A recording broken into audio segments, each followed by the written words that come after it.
parents of this child. Right.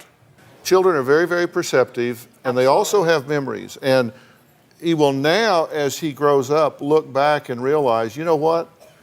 He took me around that woman when he was cheating on my mother with her.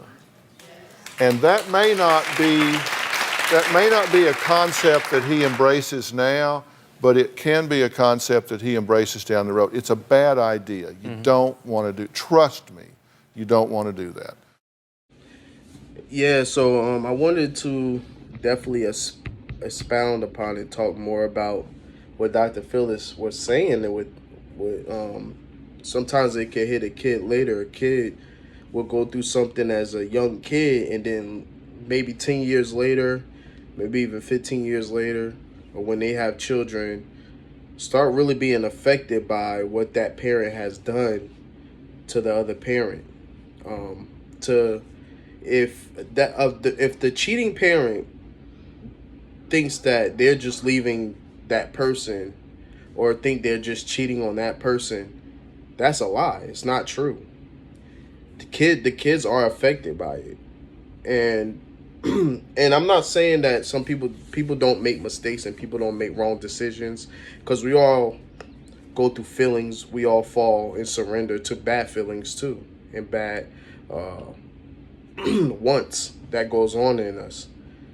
But the thing is, you have to be there for your kids. You have to give your kids closure in situations like that.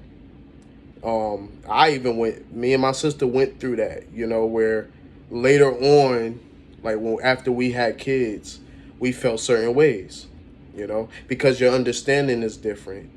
And then second, when it first happened, you're in a traumatized state. You're not really real. You don't know what to do. You're confused.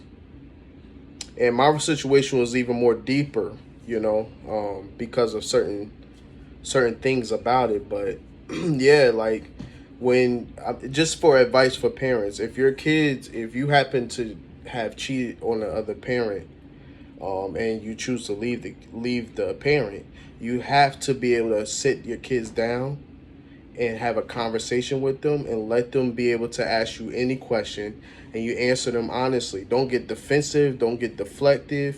Even if it comes out 10 years later, 5 years later, oh, you need to let it go. No, that means they still need healing in the situation.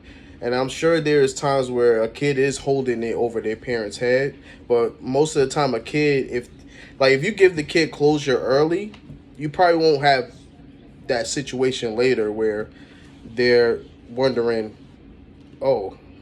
certain things. They may still wonder, but they not going to really attack you about it, because you sat down right when that happened, when that situation happened. You let the wounds, you healed those wounds, or you gave closure to the wounds so that they can heal properly. If you're not giving that in the beginning, you can't give it 10 years later, because then now they forgetting the wounds, but the wounds are still there, and then something is going to trigger it. So parents, really be able to sit your kids down, give them closure, give them a chance to express themselves, even if it hurts.